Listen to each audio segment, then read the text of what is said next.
Deputy CM బట్టి విక్రమార్క నియోజకవర్గం చింతకాని మండలం పాతర్లపాడులో జరిగిన అగ్ని ప్రమాదం తీవ్రంగా నష్టపరిచిందని రైతులు గగ్గోలు పెడుతున్నారు.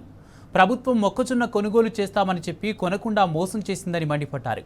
ఖమ్మం జిల్లాకు 3 మంత్రులు ఉన్నా ప్రయోజనం శూన్యమని ధ్వజమెత్తారు. రైతుల నుంచి 30% కమిషన్ రాదు గనుకే రైతులను అరిగోస పెట్టిస్తున్నారని ఎండగట్టారు.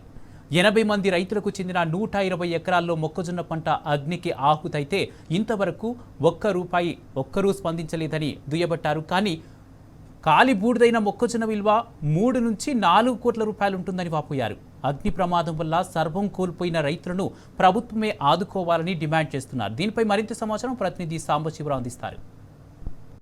అయిపోయిన ఈ మొక్కజొన్న కంకులు ప్రభుత్వ నిర్లక్ష్యానికి అద్దం పడుతున్నాయి. రైతుల కష్టం బుగ్గిపాలిందని చెప్పడానికి ఒక ప్రతిబింబంగా మారాయి. ఆరుగాలం కష్టించి పండించినటువంటి ఖమ్మం జిల్లా చింతకాని మండలం పాతర్లపాడు గ్రామానికి చెందినటువంటి దాదాపు 80-90 మంది రైతులకు సంబంధించినటువంటి కంకులు మొత్తం కాలిపోయి బూడిదైపోయినటువంటి పరిస్థితి కనిపిస్తుంది. ఇది ప్రకృతి విపత్త, ఎవరైనా ఆకతాయిలు చేసిన పని అనే సంగతి ఇంత తేలినప్పటికీ కూడా దాదాపు 100 నుంచి 120 ఎకరాలలో పండినటువంటి మొక్కజొన్న మొత్తం కాలి బూడిదైపోయింది. రైతుల గోస అగమ్య గోచరంగా ఉంది. ఆదుకునే నాదుడు లేడు, కొనేటువంటి దిక్కు లేదు. మొత్తం కాలి బూడిదైపోయి మసిని తలపిస్తుంది. ఇది ప్రభుత్వం కొనుగోలు కేంద్రం ఏర్పాటు చేస్తామని చెప్పినటువంటి నేపథ్యంలో ఇక్కడ పోసి కొనుగోలు కోసం ఎదురు చూస్తున్నటువంటి పరిస్థితులు ఉన్నాయి, కానీ కొనలేదు. దీంతో మొత్తం కాలిపోయింది. పాతర్లపాడు రైతులు మనతో పాటు ఉన్నారు. ఏం జరిగిందండి? అసలు ఏం చెప్తుంది ప్రభుత్వం? ఏం చెప్తుంది? అసలు ఏం జరుగుతుంది? ప్రభుత్వం కొననంటే బయట అమ్ముకునే వాళ్ళండి రైతులు. ప్రభుత్వం కొంటా అని చెప్పి మోసం చేసింది రైతుల్ని. వ్యవసాయ శాఖ మంత్రి తుమ్మల నాగేశ్వరరావు గారి ప్రబంధాలు, ఆయన రైతు పుట్టకే పుట్టిండు. తుమ్మల నాగేశ్వరరావు గారి డీజెల్లే. బట్టి విక్రమార్క గారి నియోజకవర్గం అండి ఇది. కొంటమని చెప్పపోయినట్టయితే బయటకు అమ్ముకునే వాళ్ళు రైతులు. కొంటమని చెప్పి 15 రోజులు కాటాలేసి ఒక లారీ, ఒక గోడాముకు పోయిన లారీ ఎవరన్నా రైతు తెచ్చుకుంటే ఆ గోడాముకు పోయిన లారీ 10 రోజులకు దిగుమతులు కావట్లేదంట. ఆంధ్రాలో గోడాములు బుక్ చేసుకుంటారండి, తెలంగాణలో గోడాములు లేవా? తెలియదు ఆ మంత్రులకి. రైతులు ఇవాళ మొత్తం ఒక 150 ఎకరాలలో మొత్తం బుగ్గుపాలైపోయింది. బస్తాలు కాటా చేసిన బస్తాలు 100 క్వింటాలు తగలబడిపోతుంటే రాత్రి ఫైర్ ఇంజన్ ఫోన్ చేస్తే ఫైర్ ఇంజన్లో డీజిల్ లేదంటుంది. ఈ గవర్నమెంట్ పరిస్థితి ఏంది? ఇది గవర్నమెంటేనా? పంచాయతీ బోర్డు సర్పంచ్ చేస్తుండు ట్యాంకర్ పెట్టి మంచిగా 2 ట్యాంకర్లు ఆ కేసీఆర్ గారు పుణ్యమా అంటూ ఆ ట్యాంకర్ ఇయ్యబట్టి పంచాయతీ బోర్డు సర్పంచ్ డీజిల్ పోసి రాత్రి తెల్లవారు ట్యాంకర్ వచ్చి ఆరిపోయింది. కానీ ఈ మంత్రులు 3 మంత్రులు ఉన్నారు. ఈ 3 మంత్రులు ఏం చేస్తున్నారో మాకు అర్థం కావట్లే. వీళ్ళు దోసుకొని తినడానికి ఉన్నారా, ప్రభుత్వాన్ని పరిపాలించడానికి ఉన్నారో మాకు తెలియట్లే. ఇంత జరిగింది, ఇప్పటికొచ్చిన వాళ్ళు లేరు. బట్టి విక్రమార్క గారి నియోజకవర్గంలో ఇది జరిగింది. 100 శాల్తీలు గొర్రెలు గాలిపోయినాయి. ఒక్క స్టేట్మెంటు బట్టి గారికి ఇవ్వడానికి తీరకలేదండి ఇంత జరిగితే. ఈ మొక్కజొన్నల కొనుగోలు కేంద్రాలు మొదలుపెట్టే ముందు రోజు వరకు ప్రతి వారంలో ఒకసారి అసెంబ్లీ సమావేశాలు జరిగిన ఈ నియోజకవర్గంలో ఆడాభివృద్ధి 100 కోట్లు దోసుకోవటానికి ఆ రోడ్డు ఈ రోడ్లను శంకుస్థాపన చేసిండు. ఇవాళ 20 రోజులు బట్టి ఈ కొనుగోలు కేంద్రాలు ఓపెనింగ్ చేసిన తర్వాత మదర్ నియోజకవర్గం వైపే, ఖమ్మం జిల్లా వైపే కన్నెత్తి చూడలే. ఎందుకంటే వస్తే ఆయన నిలదీస్తారు. ఆయన చేసేది మంచి పని కదా అని ఆయనకు తెలుసు. ఒక్క రోజు కూడా ఈ రోజు వరకు భరోసా ఇవ్వటం కాదు, కనీసం టీవీ పత్రికా మన ప్రింట్ మీడియా ముఖంగా కానీ ఆయన స్వయంగా కానీ ఇంతవరకు ఒక ప్రకటన చేయలేదు, ఒక హామీ ఇవ్వలేదు, ఏం చెప్పలేదు. ఇంకా ఇట్లా గాలికి వదిలేసింది కాటాలేసి. రైతు వారీగా 30% కమిషన్లు ఇందులో రావు సార్.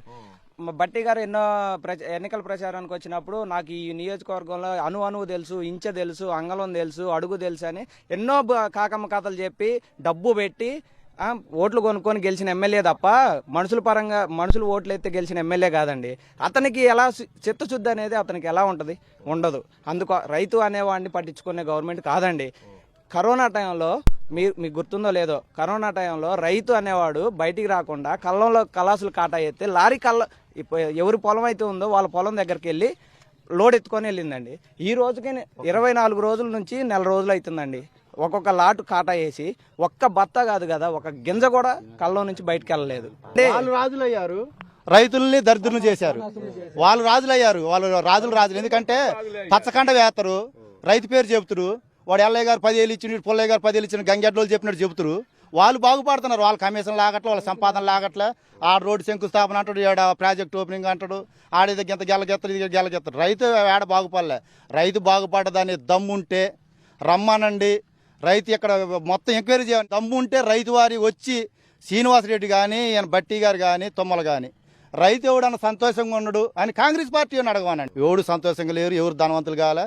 వాళ్ళ ముగ్గురు మంత్రులు ధనవంతులు అయ్యారు, వాళ్ళ కుమారులు అయ్యారు, వాళ్ళ కుటుంబాలు అయినాయి. అవి ట్రాక్టర్లు పంపిద్దామా, అదేదో అప్డేట్ కావట్లేదు, ఇదేదో లాగిన్ కావట్లేదు అని చెప్పి వాటి మీద చర్చ పెడుతున్నారు తప్ప ఈ కాలినాటి పరిస్థితి ఏంటంటే మాట్లాడేవాళ్ళు లేరు. ఇక ఏది ఏమైనా కానీ ఈ గవర్నమెంట్ ఉన్నన్ని రోజులు రైతు అనేవాడు వ్యవసాయం చేయలేడు, వ్యవసాయం చేసినా వాడు ముందుకు పోలేడు సార్. ఇది పూర్తిగా రైతు ననకదొక్కే రాజ్యం వచ్చింది కాంగ్రెస్ రాజ్యం. ఈ రాజ్యం పోయిందాక రైతు బాగుపడ్డు, రైతుకి న్యాయం జరగదు సార్. ఇప్పుడు కేసీఆర్ గారు ఉన్నాడు అంటే కేసీఆర్ గారి టైంలో ఒడ్లు కొన్నా, మొక్కజొన్నలు కొన్నా కానీ 10 సంవత్సరాలు ఎప్పుడు ఎలాంటి పరిస్థితి మాకు రాలా. కేసీఆర్ గారు రుణమాఫీ చేస్తా అంటే ₹1,00,000 వరకు పర్ఫెక్ట్గా ఆయన చెప్పిన లెక్క ప్రకారం చేసిండు సార్. మాకు అరిచేతిలో వైకుంఠం చూపించే గవర్నమెంట్ తప్ప ఇది రైతును బాగు చేసే పరిస్థితి లేదు, ఆదుకునే పరిస్థితి లేదు సార్. ఇప్పుడు 26 రోజులు నేను కాటేసి ఇంతవరకు నా బస్తాలు బాగాలేదు. రాత్రి 2 ట్రిప్పులు కంకి కాలింది, ఆడ బత్తాలు తగలబడ్డా తారుపాలు కాలిపోయింది. 12:30 అయింది ఉండబట్టి. పైరించిన వాళ్ళు వస్తే వాళ్ళకి అన్నాలు పెట్టుకుంటే నీళ్ళని చల్లారుకున్న నీళ్లు. బ్రదర్, ఇప్పుడు ప్రభుత్వాన్ని ఏం కోరుతా ఉన్నారు? ఏం జరిగితే రైతులకు మేలు జరుగుతుంది? జరిగిందేదో జరిగిపోయిందండి. ఎప్పటికైనా రైతు మీద చిత్తశుద్ధితోటి ఇప్పుడు వరకు కాటాలు వేసిన బత్తాలు కానీ, కాటాలు వేయవలసిన మొక్కజొన్నలు కానీ కళ్ళంలో లేకుండా ఎత్తి డ్యామేజ్ అయిన ఏ రైతు అయితే లాస్ పోయాడో అతనికి అన్ని విధాలుగా న్యాయం జరిగేలా మేము కోరుకుంటున్నాం అండి.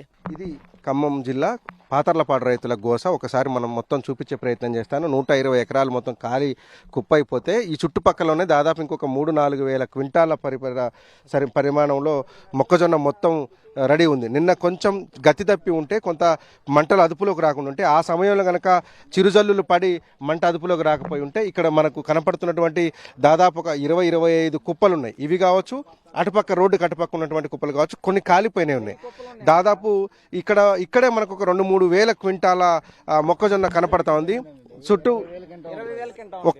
ఇక్కడ మన రైతులు చెప్తున్నారు 20,000 క్వింటాల పైన ఇక్కడ స్టోర్ చేశారని చెప్తున్నారు. ఒకవేళ నిన్న సాయంత్రం పూట చిరుజల్లులు పడి కొంత మంట అదుపులోకి రాకపోయి ఉంటే కనుక ఇప్పుడు 3-4 కోట్ల రూపాయల నష్టం జరిగింది. కానీ ఇదంతా కాలిపోయి ఉంటే దాదాపు 50 కోట్ల రూపాయల దాకా నష్టపోయేటువంటి ప్రమాదం ఉందని చెప్పి రైతులు ఆవేదన వ్యక్తం చేస్తున్నారు. ప్రభుత్వం ఆదుకోవాలని, నష్టపోయినటువంటి రైతులకు పరిహారం చెల్లించడంతో పాటు తక్షణమే ఖమ్మం జిల్లాలోనే కాదు ప్రతి రైతు పండించినటువంటి ప్రతి గింజను కొనుగోలు చేసి తక్షణం ఆ కాంటాలు వేసి ఆ బస్తాలను తరలించాలని చెప్పి ప్రభుత్వాన్ని డిమాండ్ చేస్తున్నారు. జర్నలిస్ట్ నారాయణతో కలిసి సాంబశివరావు, టీ న్యూస్, పాతర్లపాడు నుంచి.